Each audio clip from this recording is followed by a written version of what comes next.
paz do Senhor, estamos aqui mais uma vez, na nossa live de toda quinta-feira, uma conversa que temos com os pregadores para nós aqui trazermos algumas dicas, algumas orientações quanto à preparação de uma pregação. Você que é pregador, pregadora da Palavra de Deus, nós vamos conversar e aqui olhar um texto e ver como podemos aplicar esse texto à nossa pregação, né?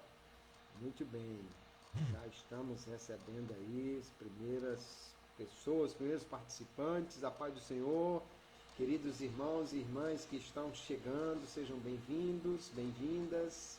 Nós vamos já começar a nossa conversa de hoje. Pega aí papel e lápis e a Bíblia e vamos parar um pouquinho para a gente conversar. Se estiver almoçando, bota do lado do prato aí. A paz do Senhor, queridos irmãos, muito bem-vindos. Já chegando aqui, Aline Henrique, Ulisses Souza, pastor Ivan Carvalho, querido Américo, Graciele Abreu, muito bem, a paz do Senhor, a paz do Senhor. Irmão Josimar Dantas, Régio Davis, que maravilha. Bem-vindos todos, nós vamos já conversar. Aí, ó, Régio de Fortaleza, que maravilha. Uma alegria muito grande tê-los aqui na nossa conversa. E se você puder aí, papel, lápis e Bíblia, vamos olhar um texto aqui e trazer uma aplicação. Hoje eu quero falar de uma mensagem voltada para líderes, para obreiros, para pastores, para dirigentes de círculo de oração, ou seja, uma mensagem voltada para a liderança, né? Nós, às vezes, temos que pregar numa escola bíblica, numa reunião de lideranças, num evento onde os ouvintes não são os crentes de uma forma geral, mas as lideranças que tem em algum segmento ou em todos os segmentos da igreja. E aí nós precisamos pensar como vamos levar uma mensagem voltada para a liderança. E graças a Deus nós temos na Bíblia muitos textos. É comum que quando alguém vá pregar, voltando-se para pastores, líderes, olhe os textos lá de 1 Timóteo, 2 Timóteo, Tito, as epístolas pastorais, que são textos dirigidos especificamente para uma liderança, né? Mas hoje eu quero olhar um outro texto que não é dirigido especificamente para este público, porém vamos fazer uma leitura desse texto para preparar uma pregação com o propósito certo de falar à liderança, né? Vamos lembrar que o propósito rege a pregação e, portanto, é muitíssimo importante. Chegando aí mais gente boa aqui, Kaique, Andressa, muito bem, João Maelson, Yuri, a irmã Carmen, bem-vindos, bem-vindas, que Deus abençoe a todos vocês. O texto de hoje nós vamos tomar lá da Epístola de Paulo aos Gálatas, capítulo 2, dos versos 11 até o 14. E nós vamos falar sobre esse texto perfeitamente. Eu vou fixá-lo aqui para a gente já saber qual é o texto, tá? Bem-vindos aí, João de Deus, Jodinaldo, que maravilha. Se você tem um amigo, uma amiga que também é pregador, pregadora, e que você gostaria que também tivesse aí acesso a esse conteúdo, que você gostaria de que também pudesse aqui receber alguma dica. Eu estou aqui para trocar informações, para conversar com vocês, mas se você conhece alguém aí, no Instagram, clica nesse aviãozinho aí, manda buscar alguém no Facebook, estamos ao vivo também no Facebook, manda também aí para alguém que esteja você possa compartilhar. O irmão Abraão Silva aqui no Facebook, a paz do Senhor, que Deus abençoe. Manda para alguém, porque nós vamos aqui conversar um pouco, né?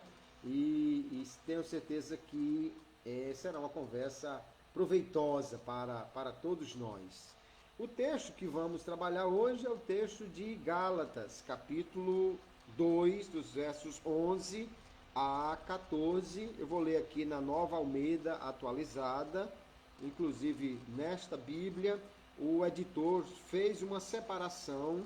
Não é uma perícope que termine aqui no verso 14, mas ele já entendeu que há uma subdivisão aqui, fez uma separação já na edição do texto. Olha, quem pegar aí então do verso 11 ao verso 14, essa parte aqui ele já fez uma divisão entre o 14 e o 15. Isso pode acontecer, né? Apesar de Paulo continuar falando de um tema e que o editor do grego não fez uma separação aqui na perícope, mas nós podemos perfeitamente aqui fazer essa leitura apenas de parte desse texto, porque nós vamos ver que há duas coisas que estão juntas aqui, ok?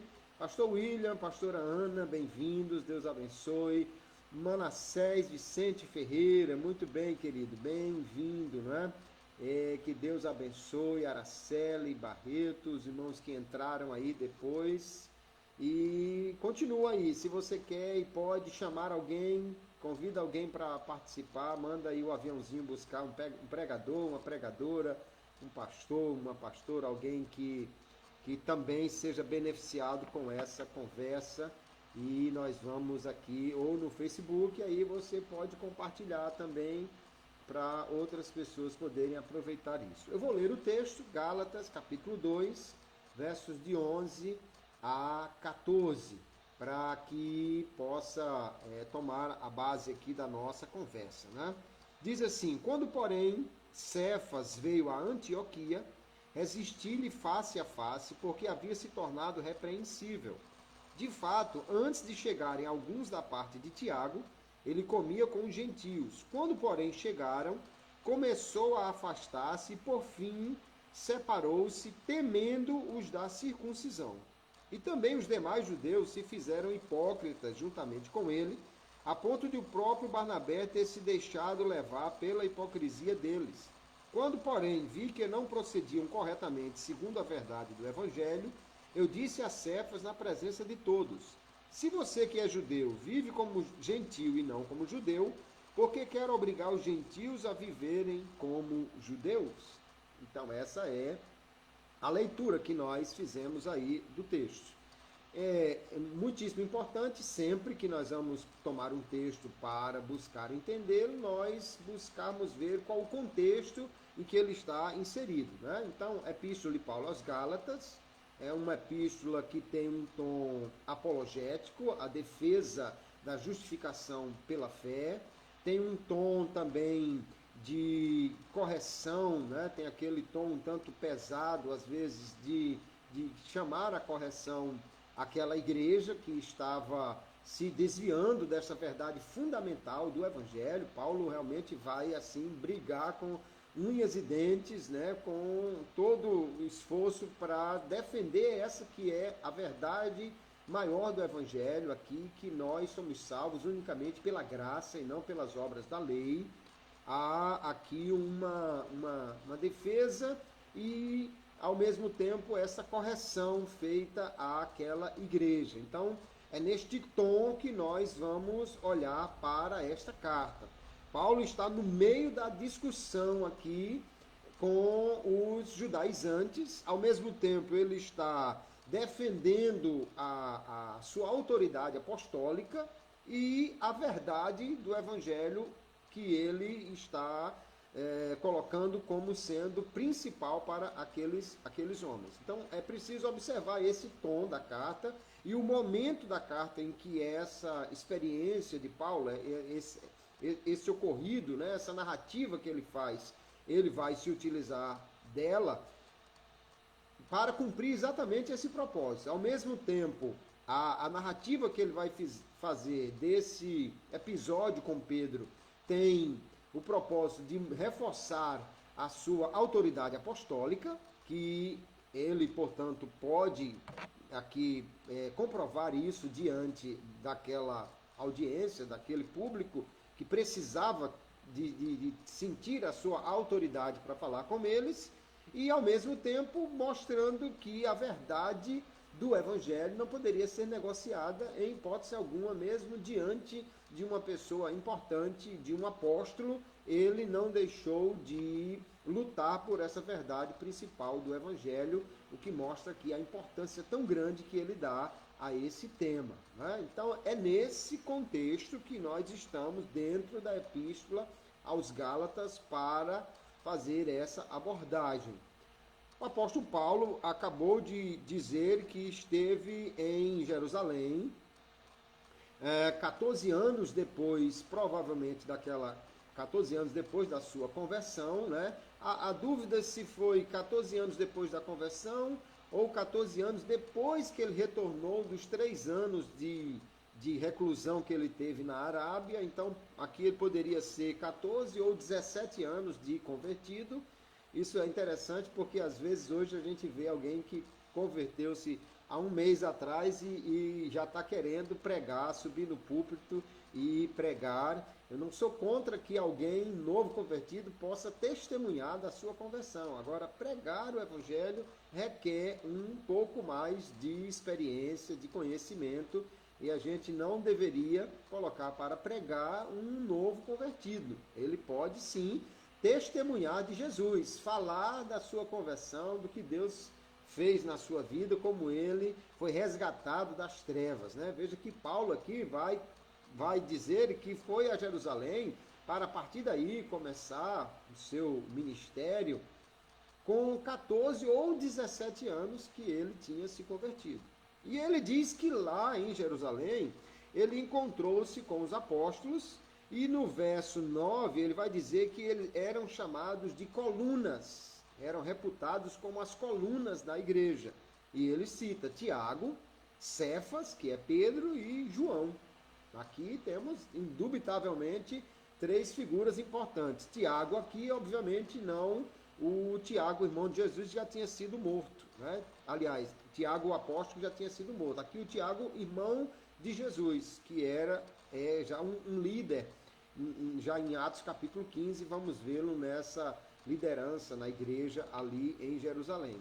Então, olhando o Pedro como uma coluna, alguém que era importante, ele diz que eles estenderam a mão a ele, a mão de apoio, de comunhão. É o que a gente espera de uma coluna, que sirva de apoio, que seja um ponto firme, não é? Que dê segurança. Então, eles fizeram o correto, que uma coluna deve fazer. E Paulo está dizendo que ele tem, então, esse suporte apostólico, essa aprovação para um ministério para os gentios, enquanto Pedro e outros fossem para os da circuncisão. Ok, que ele está fazendo a defesa do seu ministério, do seu chamado, da sua autoridade apostólica também, e aprovação das colunas de Jerusalém, né? Então, olhando esse contexto, que nós vamos chegar no verso 11 ao verso 14. Se você é matriculado no curso Pregação Eficaz em 4 Passos, você já deve ter visto lá o checklist para a produção do sermão, para a preparação do sermão. O que é o checklist? É um esquema, né? Já está ali com os pontos alinhados, que você pode ir preenchendo à medida que você for preparar o sermão. Esse checklist, às vezes, eu uso antes de preparar o sermão e já menciono ali, vou anotando ali tudo que eu quero fazer. Ou às vezes, quando eu estou num lugar e de repente vem uma inspiração para um sermão e eu começo a preparar ali, eu vou escrevendo o sermão da maneira que posso e depois eu vou lá no checklist para finalizar aquele sermão. Porque o checklist vai me lembrar das coisas que devem ter no sermão, das coisas que eu preciso colocar naquele sermão, e vai servir então exatamente para isso, né? Uma checagem se tudo está como deveria ser feito. Quem é aluno do curso Pregação Eficaz em 4 Passos, é meu aluno lá, me dá essa honra e essa alegria, você encontra já na primeira etapa lá, na introdução, abaixo do vídeo, tem lá a aba materiais, né? E entre os materiais que são os textos do curso, tem lá também o checklist para a preparação do sermão. Você pode imprimir isso, as cópias, geralmente frente e verso, são 2 páginas, e usar para a produção do sermão. Então, qual é a primeira coisa que o checklist pede? O texto do sermão. Nós já temos que estar fixado aí, Gálatas capítulo 2, versos 11 a 14. Olhando para esse texto, essa é a perícope que nós vamos usar como base para a nossa mensagem, né? Aí eu vou analisar o texto. Sobre o que o texto fala? É a primeira pergunta que eu tenho para fazer ao texto. Quando eu olho aqui o texto, eu vejo que é um episódio em que Paulo está repreendendo Pedro por algumas atitudes dele que ele diz que eram repreensíveis, que não eram atitudes corretas. Então, no meu ver, o texto fala exatamente desse momento em que Paulo repreende Pedro por suas atitudes que não condizem com a sua posição. Inclusive, o texto poderia a gente tomar como base a ideia da coluna que ele falou no verso 9, né? E eu pensar exatamente aqui que, como uma coluna, Pedro não podia ter certas atitudes. Eu já estou pensando aqui num título para o sermão que não vai entrar agora no checklist, é lá no final, mas eu poderia pensar sobre o que uma coluna não pode fazer. Coisas que uma coluna não pode fazer. Se você é uma coluna, não faça isto. Mais ou menos por aí poderia ser já o título do nosso sermão, mas segura aí, o título a gente só coloca no final. Então, o que é que o texto fala? Fala sobre essa correção de Paulo, sobre certas atitudes repreensíveis de Pedro como um grande líder que não deveria tomar essas atitudes. De que atitudes ele está falando? Diz que ele afastou-se de comer com os gentios porque ficou com medo dos da circuncisão. Verso 12. Depois diz que por causa disso, os outros judeus, até mesmo Barnabé, seguiu aquilo que Pedro estava fazendo. E por último ele diz que isso era uma hipocrisia deles, porque eles viviam de uma maneira, mas estavam praticando uma coisa que não estava de acordo com o que eles viviam. Então eu tenho aí 3 pontos principais para trabalhar, 3 atitudes que Paulo está corrigindo. É que ele cedeu à pressão do povo que veio da parte de Tiago, por medo, ele acabou se inclinando para um lado e levando outros nesse processo, e ele estava agindo com hipocrisia, não sendo verdadeiro, não agindo, não vivendo de acordo com o que ele pregava ou com o que ele cria. Esse é o grande ponto que vai finalizar o texto. Então essas são as 3 principais ideias que já seriam os 3 pontos que eu vou trabalhar. E aí, se eu fosse pensar na ideia central do texto, eu diria que Paulo repreendeu Pedro por suas atitudes repreensíveis. Cedeu à pressão dos crentes de Jerusalém, levou outros consigo e agiu de uma maneira hipócrita.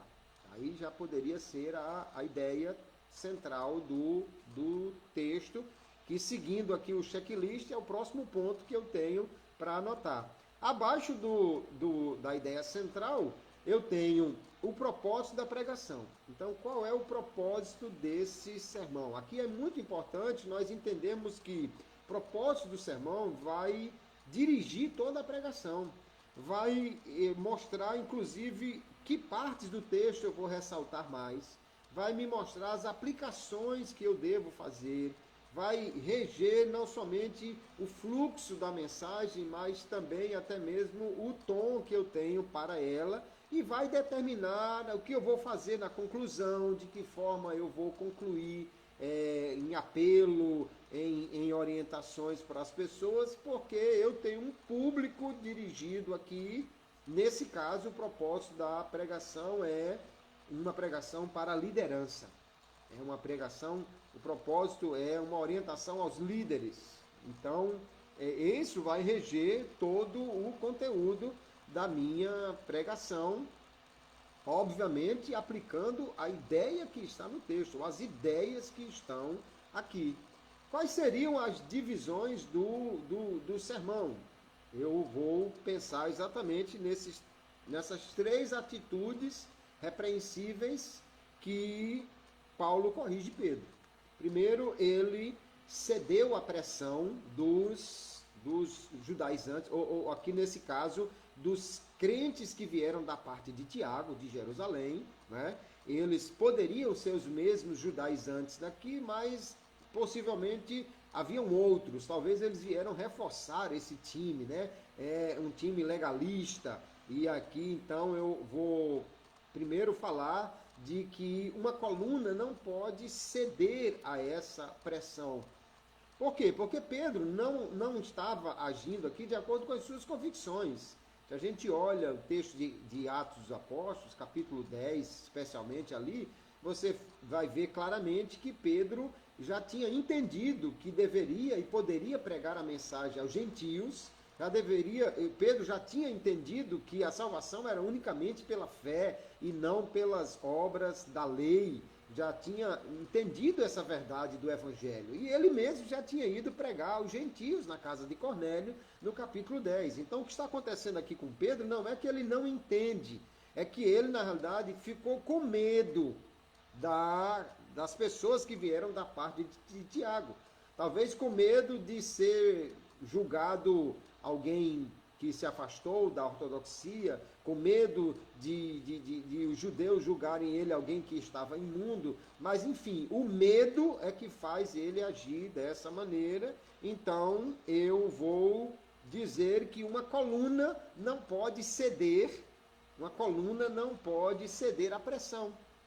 Ele cedeu a essa pressão e imagina que isso vai trazer um prejuízo para todos os que estiverem sendo sustentados por essa coluna, né? Se nós estamos tomando a referência lá do verso 9, Pedro é uma coluna, e eu vou falar então sobre as coisas que uma coluna não pode fazer. E uma delas está aqui: uma coluna não pode ceder à pressão de pessoas. Os judaizantes estavam fazendo uma grande pressão sobre a igreja da Galácia, mas ele vai mostrar como lá em Antioquia, Pedro também cedeu a uma pressão vinda dos legalistas de Jerusalém. Paulo repreende Pedro por fazer isso, porque ele não pode ceder a essa pressão. Aqui eu tenho o primeiro ponto. Aí, obviamente, à medida que você apresenta a verdade do texto, eu vou usar o texto aqui, o próprio verso 12, e posso usar referências, né, de Atos dos Apóstolos, capítulo 10, mostrar as revelações que Pedro já tinha recebido, como ele já tinha ido à casa de gentios para pregar, para ficar claro que ele compreendia a verdade, que a salvação poderia ser pregada aos gentios e somente pela fé eles seriam salvos. Ele estava agindo, então, por medo. O texto é claro aqui que diz que ele separou-se temendo os da circuncisão. Então, o primeiro ponto é esse. Agora, a aplicação você vai fazer de acordo com o seu público. Se é uma liderança, pastores, você vai falar de coisas que o pastor não pode ceder à pressão, não pode ceder a grupos que querem forçá-lo a fazer qualquer coisa, sejam grupos internos ou externos, e aí tem muitas aplicações dependendo da situação, dependendo do público que você tenha. Uma vez que foi estabelecida a verdade, agora você vai fazer as aplicações de acordo com o seu público. O propósito do sermão aqui é para lideranças. Então, nesse sentido seria as aplicações, as ilustrações que nós traríamos, né? Muito bem, muita gente boa entrou aí nesse período. A irmã Neide Maria, de Barra Mansa, Rio de Janeiro, muito bem. Thaísa, Luísa, entrou o doutor Pedro Henrique, Laura Rocha, Priscila, Arthur, Amós, Maxwell, pastor Alisson Barbosa, que alegria. Irmã Gessoneide, Rodrigo Carlos, que coisa boa, quanta gente chegando aqui, Francinaldo, Andrei, meu Deus, muita gente boa entrando ou passando por aqui, todos sejam muito bem-vindos. Então hoje nós estamos aí no texto de Gálatas 2, versos 11 a 14, pensando num sermão cujo propósito é para a liderança. Então, o primeiro ponto aqui, primeira divisão do sermão, seria falar de uma das atitudes que Paulo corrige, Pedro, né? Dilza Brandão, minha cunhada, muito bem, a paz, querida, seja bem-vinda. Nath Gomes, Ana Cláudia, que coisa boa receber vocês aqui. Então, a primeira coisa que uma coluna não pode fazer, essa é a ideia que estamos tomando do verso 9, né? Não pode ceder à pressão. E aí eu tenho diversas aplicações para se fazer, né? Laura Rocha, esteve em Galinhos 2018. Oh, que maravilha, minha irmã. Seja bem-vinda aqui, que Deus te abençoe. Essa é a primeira divisão, o primeiro ponto a tratar do texto, né? Mas Paulo continua, ele diz que por conta dessa ação de Paulo, dessa sua atitude, uma série de pessoas, os outros, que eram judeus, e o próprio Barnabé acabou seguindo aquela ideia de Paulo, o que fez com que a sua influência afetasse outras pessoas.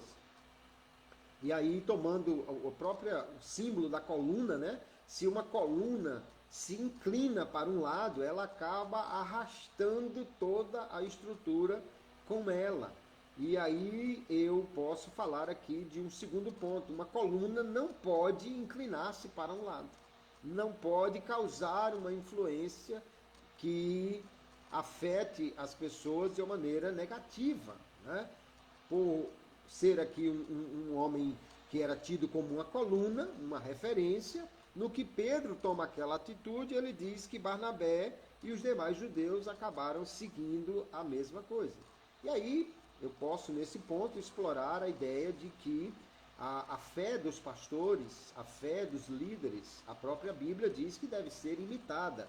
Hebreus capítulo 13, Paulo conclama os irmãos a serem imitadores dele, como ele é de Cristo, né? Nós vamos ter aí 1 Timóteo 4, Paulo dizendo que Timóteo deve ser um exemplo. Então é bom lembrar que os líderes, eles são seguidos. Aliás, esse é o conceito de um líder, né? Se você olhar para trás e não tem ninguém lhe seguindo, você não é um líder. Um líder é alguém que... Você tem alguém que está lhe seguindo. Se alguém está lhe seguindo, então o líder tem que ter cuidado. Não pode se inclinar de uma maneira que vá levar as pessoas a fazer algo errado, porque elas estão lhe seguindo. Aqui nós podemos refletir então sobre a postura do líder, a importância dele entender que é um exemplo, que ele é um apoio como uma coluna e que ele não pode, portanto, tomar certas atitudes que causem divisões, que afastem as pessoas umas das outras, que é o ponto principal que Paulo está trabalhando aqui, e outras formas como você pode abordar no texto para dizer que uma coluna não pode se inclinar para um lado, não pode levar a estrutura a inclinar-se para um lado de forma a causar prejuízo a ela. Então, veja, as aplicações do texto, aí agora vai depender bastante da sua audiência, se você tem uma liderança, você está falando, por exemplo, uma liderança de jovens, então as aplicações diretas, né, os exemplos, devem ser mais ligados a eles. Se você está falando numa reunião de obreiros, de pastores, aí os exemplos serão mais ligados a eles. Então, o cuidado que nós temos é esse, de tomar as verdades que estão no texto, dentro dessa estrutura que o texto oferece, estrutura literária, dentro do contexto que está sendo tratado aqui, e agora aplicar essas verdades. Eu exponho, eu aplico. Aí as ilustrações podem ser e devem ser utilizadas todas no sentido de reforçar as ideias que estão sendo trabalhadas, né? Ilustrações não são para descontrair, para fazer alguém rir, e sim para reforçar, trazer luz, trazer entendimento sobre os pontos que estão sendo tratados aqui. Mais gente entrando aí, que maravilha, queridos. Gledson, Jode Dantas, a paz do Senhor, Nunes Edec, Paulo Sanadi, Socorro Santos, muito bem-vindos e bem-vindas, é um prazer tê-los aqui na nossa live. Nós estamos hoje pensando aqui numa pregação para liderança, né? Ou seja, um sermão com um propósito voltado para a liderança, tomando o texto como está aí fixado, Gálatas capítulo 2, versos de 11 a 14. O ponto que eu quero mostrar é que mesmo um texto que não foi escrito diretamente para lideranças, né, o propósito autoral não foi dirigido especificamente para lideranças, como as cartas pastorais, que são textos dirigidos à liderança, mas eu posso tomar um texto aqui onde um grande líder, Paulo, está corrigindo um outro grande líder, uma coluna para uma série de atitudes que ele estava tomando e que eram repreensíveis, e aí eu posso tomar esse texto para falar, então, a lideranças. Primeira atitude que Paulo corrige, Pedro, como coluna, você não pode ceder à pressão. Como coluna, você não pode inclinar-se para um lado, trazendo prejuízo à estrutura. E por último, aí uma coisa mais séria, e que vai já dar o tom da questão doutrinária que Paulo está tratando, é que uma coluna não pode fingir ser o que não é. Ele estava vivendo em hipocrisia. Né? Hipocrisia é você fingir ser o que você não é. Se uma coluna aparenta ser segura, ela precisa realmente mostrar essa segurança. Se uma coluna aparenta ser algo em que alguém pode se apoiar, ela precisa ser este apoio, porque do contrário, ela vai ser uma falsa coluna e trazer sério prejuízo à vida de todo mundo. Isso, depois de explicar um pouco sobre a hipocrisia, nós poderíamos trazer para os líderes ali presentes a ideia de que a hipocrisia no meio religioso, infelizmente, é uma realidade. Jesus combateu isso demais nos líderes religiosos da sua época, né? Aliás, tem um capítulo quase todo, Mateus 23, que Jesus descreve ali umas coisas com os líderes religiosos que é pesado, né? Como diz hoje em dia, é forte, né? Que Jesus vai tratar aqueles camaradas de tudo no mundo, atadores de fardo nos ombros dos outros, devoradores de casa das viúvas, dizimistas de hortelã, limpadores do exterior dos copos, estorvo nas portas dos outros, amantes dos primeiros assentos. Jesus não chama ele de gente boa, mas de outras coisas ele chama aqui bastante.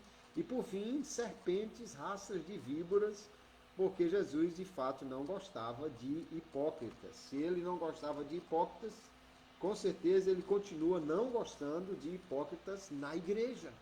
Então é uma atitude complicada, que precisa ser combatida. E a grande questão então aqui para ser aplicada é, o líder não pode pregar uma coisa e viver outra. O líder não pode entender uma coisa, conhecer uma coisa do evangelho e viver diferente disso. Se você prega correção, seja correto. Se você prega amor, seja amoroso. Se você prega perdão, perdoe. Se você prega fé, então creia. Se você tem esse entendimento e essa pregação, viva de acordo com isso. Paulo está dizendo aqui que nós devemos viver conforme a verdade do Evangelho, conforme a verdade da palavra que nós temos dentro de nós. Isso é o que dá autoridade a um líder, você viver aquilo que você prega, aquilo que você diz no púlpito deve ser verificado na sua vida diária. Aliás, alguém que está lhe ouvindo e sabe que você age daquela maneira, e ao ouvir você pregar e entendendo que você tem essa prática, que você vive daquele jeito, ele vai olhar e vai dizer: muito bem, pastor, é isso mesmo, o senhor pode falar isso, o senhor tem autoridade para falar, porque o senhor vive isso. Agora, quando alguém quer pregar o que ele não vive, ele não tem autoridade. E alguém está lá atrás pensando, na teoria é muito bom, mas na prática, o senhor está falando, mas quem lhe conhece, então isso vai tirar toda a autoridade do líder. E aqui é o terceiro ponto que Paulo vai bater, vai corrigir, vai dizer o quê? Se você é uma coluna, você não pode fingir ser o que você não é. Você precisa ser verdadeiro, você precisa ser alguém que vive o que você está dizendo e pregando. Então, esses 3 pontos aí, é minha sugestão aqui, minha visão sobre o texto, poderiam ser os 3 pontos. O que uma coluna não pode fazer? Não pode ceder à pressão, não pode se inclinar para um lado, causando prejuízo à estrutura, não pode fingir ser o que não é.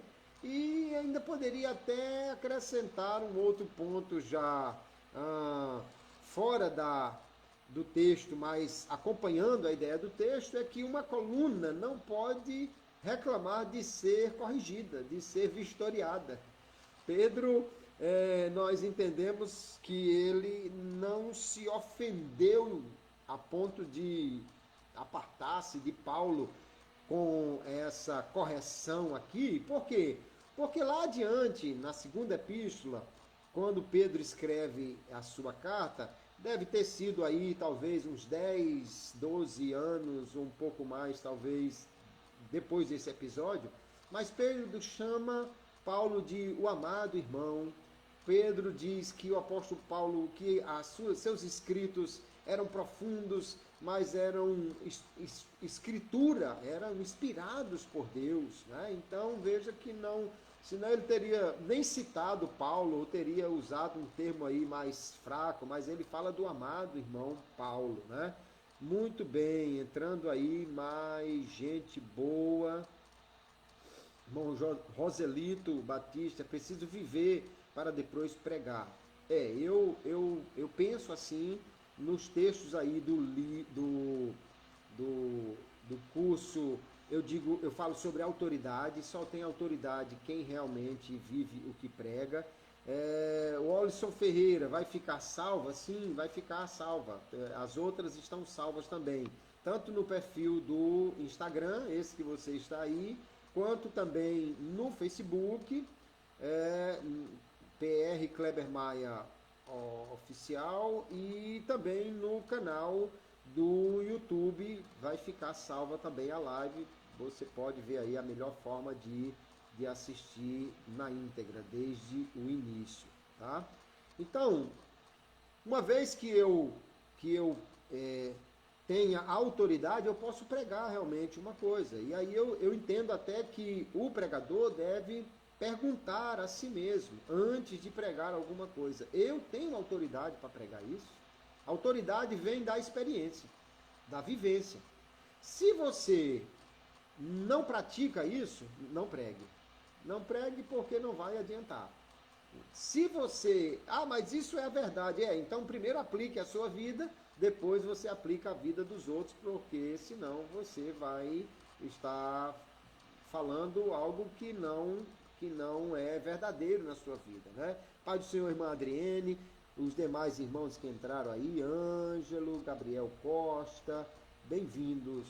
E quem pegou a live só da metade para frente, lá já falei, vai ficar salva aqui no Instagram, no IGTV, também no YouTube e no Facebook, que você pode acompanhar da maneira como for melhor, né? Estamos ao vivo aí também no Facebook, ao vivo aqui no Instagram, e eu depois vou subir lá para o YouTube, ok? Então, se você não vive aquilo, eu não sou dizimista, não pregue sobre dízimo. Como você vai pregar se você não é dizimista? Ao mesmo tempo, a experiência, né, a vivência e a experiência lhe dá autoridade. Você tem aí que pensar nisso. Gilmar Cleiton, Anderson Lopes, Wallison, Josivan, Érico Barreto, Glória a Jesus, muita gente boa, Raul Bérico, aqui Gabriel Silva no Facebook aí nos acompanhando também. Eu fugi da tela do navegador aqui, não saudei os irmãos que estão no Facebook. Os irmãos que estão no Instagram estão acompanhando aqui. Então veja, por exemplo, se você não tem filhos, com que autoridade você vai falar sobre educação de filhos?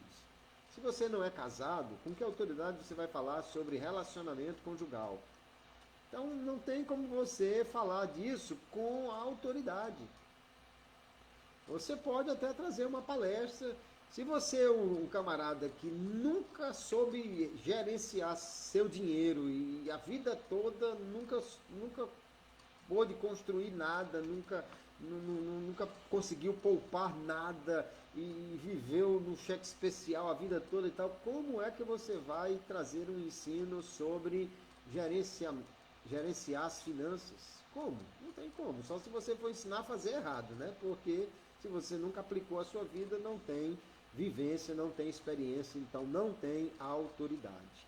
Nas questões espirituais é a mesma coisa. Se você não tem vivência nisso, você não vai falar com segurança, com autoridade, ou pelo menos não vai falar com a mesma segurança de alguém que de fato viveu aquilo.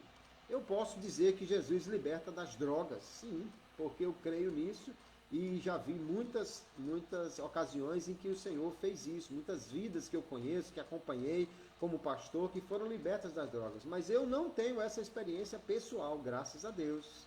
Então, alguém que já foi mergulhado nas drogas e foi liberto disso, tem de fato muito mais autoridade para falar no sentido de dizer, eu vivi isso, eu estava no fundo do poço, Jesus me tirou das drogas.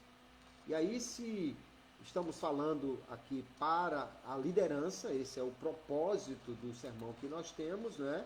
É preciso se pensar realmente na autoridade de quem prega, e eu estou falando a lideranças, dizendo a eles que eles também têm que ter a autoridade e prezar por essa autoridade. E essa autoridade vem de viver aquilo que prega. Quem vive o que prega pode pregar com autoridade realmente.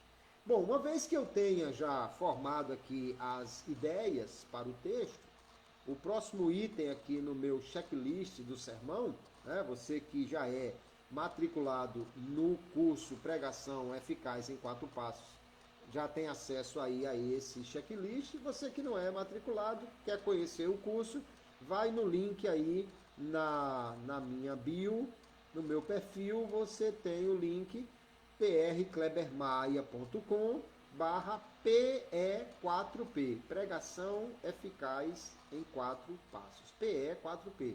Você vai ter acesso lá à página que vai lhe explicar tudo sobre o curso, e você pode também ser um aluno e aprender aí com o curso. Além das aulas de como preparar o seu sermão, a sua pregação, tem lá também mais de 20 aulas sobre um curso sobre oratória, como falar melhor, como preservar a voz, como resolver os brancos que acontecem, uma série de coisas que você vai aprender. E também tem lá mais de 20 entrevistas com pregadores, cada um dando dicas preciosas para os pregadores. Você vai, sem dúvida, poder aplicar bastante aí a sua vida. Então, seguindo o checklist da pregação do curso, o próximo item aqui já na página 2 é que tipo de introdução eu vou usar. Então, se eu já tenho a ideia que eu vou trabalhar, eu tenho até já um pensamento, né, de um tema, o que uma coluna não pode fazer. Então, que tipo de introdução eu vou utilizar? E aí eu vou pensar nessa introdução. A introdução poderia ser uma ilustração, falando exatamente de apoio, de coluna, de alguma coisa. A introdução pode ser simplesmente uma descrição, né? Eu poderia descrever, por exemplo, toda a construção tem uma estrutura. E essa estrutura é sustentada por pontos de apoio que nós chamamos de coluna. E aí eu vou falar um pouco sobre a importância de uma coluna. Se você está falando para pastores que construíram igrejas, eles sabem muito bem disso. Então, se o público já é uma liderança jovem, que talvez não tenha muito entendimento disso, você vai falar de pontos de referência, pontos de apoio, ou uma ilustração que traga bem isso, mas lembrar que a introdução é aquele momento que você conquista a audiência e mostra a relevância do tema para a vida deles. Então, é preciso que a ilustração já conecte a história deles, a vida deles, mostrar que você vai falar de apoios, de colunas, de coisas que eles precisam ter e também que eles precisam ser para as outras pessoas. Então você faz aí uma introdução, pode citar o verso 9 aqui, que Pedro, Tiago e João são chamados de colunas, né? E para dizer então que se espera de uma coluna certas coisas e que, portanto, você vai falar sobre o que uma coluna não pode fazer, é a maneira como você vai colocar isso aqui. Ou você poderia até fazer uma introdução perguntando sobre liderança, quem é líder aqui de jovens, de pastores e tal, depois de você fazer o povo se identificar, você dizer, olha, você é uma coluna, você é uma liderança, você é um ponto de apoio, você é uma pessoa importante. Depois que eles estiverem bem alegres, você encheu a bola deles, como diz aí no popular, aí você dizer, agora, se você é uma coluna, tem algumas exigências para você, tem algumas coisas que se espera de uma coluna. Então, o próximo ponto aí, para ir fechando a sua pregação, é entender que tipo de introdução eu vou utilizar. O checklist aí não é, o que nós usamos aqui, não é para você necessariamente escrever a introdução. Não é para escrever o sermão você vai escrever a parte. O checklist é para você planejar a escrita do sermão ou você revisar se aquilo está bem, está correto, de acordo com o que precisa ter. Como estou aplicando as ideias do texto? É a pergunta que o checklist vai fazer para você revisar se as aplicações estão corretas. Aplicações é as verdades que estão no texto direcionadas para o público que está me ouvindo, de acordo com o propósito que eu tenho para este sermão. Veja que o propósito é muitíssimo importante. Não vamos falar aqui sobre a necessidade de orar, a necessidade de, ou seja, tornar um sermão devocional. O objetivo é outro. A oração pode ser colocada sim, mas a oração é nessa vida devocional para um pastor que vai pregar, que tenha uma vida devocional, alguma coisa assim. Mas veja que o foco em si não é a oração ou a leitura da palavra, mas se for falar destas coisas, como algo que ele precisa viver para poder pregar, porque é o tema aqui do terceiro ponto, né? Eu estou usando que ilustrações? Eu coloquei isso no checklist para a gente lembrar de colocar ilustrações. Ilustrações você pode, às vezes, na hora, lembrar de uma ilustração.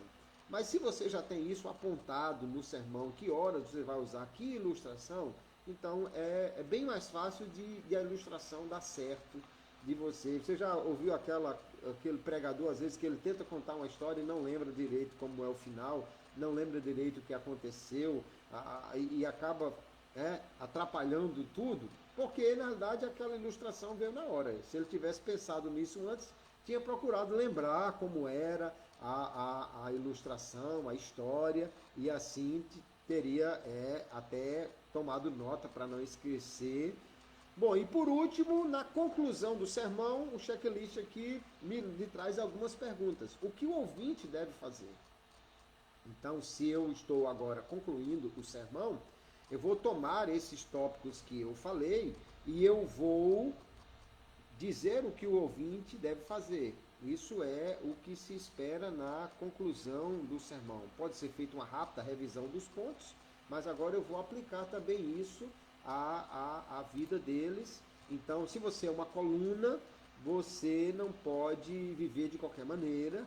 Você, sendo um líder, uma coluna, veja como você está vivendo, veja se você é uma coluna que está firme, se você não está cedendo à pressão, verifique se você não está inclinando-se para um grupo dentro da igreja, causando divisões, veja que você é um exemplo que vai ser seguido por outros, e aí você vai aplicando essas ideias do texto, né? A conclusão também diz como deve fazer isso. Falando para uma liderança, espera-se que eles já saibam. Você está chamando a atenção, está lembrando coisas que na verdade eles já saberiam. Mas não é problema que você traga também o como. Olha, faça assim, comece a agir mais assim, seja mais verdadeiro nisso, e aí vai. E que apelo eu vou fazer? Eu defendo a ideia que todo sermão precisa terminar num apelo. Apelo para aceitar Jesus? Não, o apelo vai de acordo com o propósito do sermão. O sermão aqui tem um propósito para a liderança. Então, qual seria o apelo? Que aquelas lideranças se comprometessem a serem colunas melhores, a serem colunas que fossem corrigidas pelo Senhor, colunas que hoje passassem por uma supervisão, uma revisão de Deus para melhorarem. Mas se eu pensar nisso e programar isso não quer dizer que na hora o Espírito Santo não vá me dirigir, não vá me orientar. O Espírito Santo é muito maior do que a minha habilidade e até as minhas incapacidades homiléticas. O Espírito Santo é muito maior do que isso. Mas se eu paro para pensar e vou colocando isso já planejado no papel, fica muito mais fácil de na hora eu fazer a coisa correta. Mas eu sempre devo estar aberto a uma direção do Espírito. A irmã Ana Cláudia diz, muitos falam que vão concluir, demoram, acabam se perdendo. Eu vejo que tem gente que diz, eu já estou concluindo, e na realidade não está, deveria concluir realmente, só que muitas vezes se perde, entra num parafuso, num infinito, porque não planejou a sua pregação, às vezes nem sabe direito o que fazer. Por isso que é importante investir em algo que te oriente. O curso aqui não é apenas um conteúdo sobre como fazer uma pregação. Você tem aí diversos manuais, diversos livros. O curso é um método que vai te ensinar a fazer isso mais rápido, a fazer isso de uma maneira mais assertiva, mais produtiva, né? Wilson Sabino, a paz do Senhor, querido, seja bem-vindo, que Deus te abençoe. Bom, e depois de tudo isso, aí é que aparece aqui no meu checklist o quê? O título do sermão. O título do sermão é a primeira coisa quando o sermão está escrito, mas geralmente é a última coisa que se faz. Porque só depois de captar todas as ideias e aplicações é que você pode ter uma ideia para o título. O título aqui poderia ser aquilo que desde o início pensamos, né? O que uma coluna não pode fazer, atitudes que não se espera de uma coluna, você é uma coluna, não faça isto, alguma coisa assim. O título pode ser direto, né? Não faça isso se você é uma coluna, ou pode ser descritivo, coisas que uma coluna não pode fazer. As duas coisas são válidas no título do sermão. E aí então fechou-se aqui o checklist, ou seja, o planejamento do sermão. Como eu já disse, eu uso às vezes o checklist planejando o sermão antes de escrevê-lo. Às vezes eu estou num lugar e de repente me vem aquela aquela iluminação, aquela ação do Espírito em me lembrar, em me trazer uma palavra, e aí eu não estou ali naquele momento para fazer o sermão realmente, mas eu, com papel e caneta, ou no celular, ou de alguma forma, eu tomo notas, não é? E depois eu vou organizar aquele sermão. E aí, então, o checklist pode servir depois que o sermão já está alinhavado para fazer os ajustes e para ir colocando as coisas corretas. Então, é uma ferramenta que eu acho importante, tanto pode ser utilizado antes de escrever nada sobre o sermão, como depois para fazer uma verificação, é o checklist de preparação da pregação, que tem aí no curso Pregação Eficaz em 4 passos.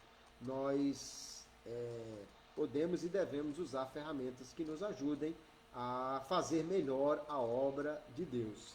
E é isso que nós tínhamos para conversar hoje, queridos, ok? Vi que aqui já diversos alunos do curso entraram, graças a Deus, e que os irmãos façam o curso completo e possam ser edificados nisso. Outros que talvez não sejam alunos do curso, mas se você é pregador ou pregadora e quer conhecer melhor o curso, vá lá no link que está na minha bio aqui no Instagram, no meu perfil no Instagram, ou você vai encontrar facilmente aqui também no Facebook, ou no meu canal do YouTube.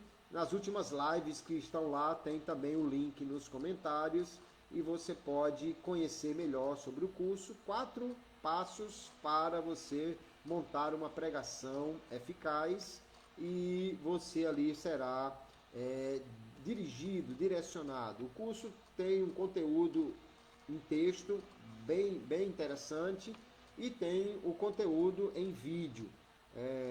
As aulas do curso de pregação, as aulas do curso de oratória, as entrevistas com os pregadores, e uma aula excelente de um especialista em marketing digital que fala como você ler mais e reter melhor o conteúdo.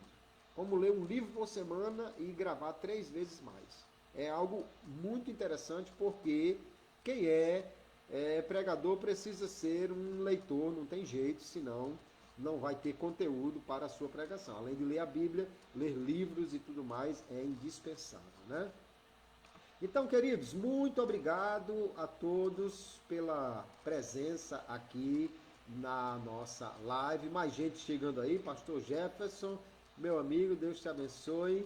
E quem não pegou a live do início, vai ficar salva aqui no Instagram, também no Facebook, que está aqui ao vivo, e no YouTube eu vou subir o vídeo depois. Você pode acompanhar aí para ser também edificado por esse conteúdo. Que Deus em Cristo continue abençoando a cada irmão e irmã. Se você é um pregador, uma pregadora da palavra, faça o seu melhor, prepare-se, invista no seu ministério, adquira livros, cursos, o que você puder, converse com outros pregadores, ouça mensagens, não para criticar, mas para aprender. Veja como outros pregadores desenvolvem a sua mensagem. Se você vê que eles estão fazendo bem, copie, imite. Se não estão fazendo tão bem, então corrija, para que você não cometa os mesmos equívocos que alguém pode estar cometendo, mas faça o seu melhor. É um privilégio ser um pregador da palavra. Também é uma responsabilidade que nós precisamos investir em nós mesmos para sermos os melhores pregadores e pregadoras que pudermos, porque afinal de contas o Senhor conta conosco para levar uma mensagem com fidelidade. E nós precisamos então nos esforçar para fazer isto. Amém? Que Deus abençoe a cada um, que Deus abençoe aos queridos irmãos e irmãs. Uma sexta-feira, um bom final de semana para todos. Na próxima quinta-feira, se Deus quiser e o arrebatamento da igreja não tiver acontecido ainda, nos encontramos de novo aqui para mais uma conversa com os pregadores. Um grande abraço, queridos. Fiquem todos na paz do Senhor e a live vai ficar gravada aí, você pode assistir depois, tá? Um grande abraço, queridos, e até a próxima, se Deus quiser.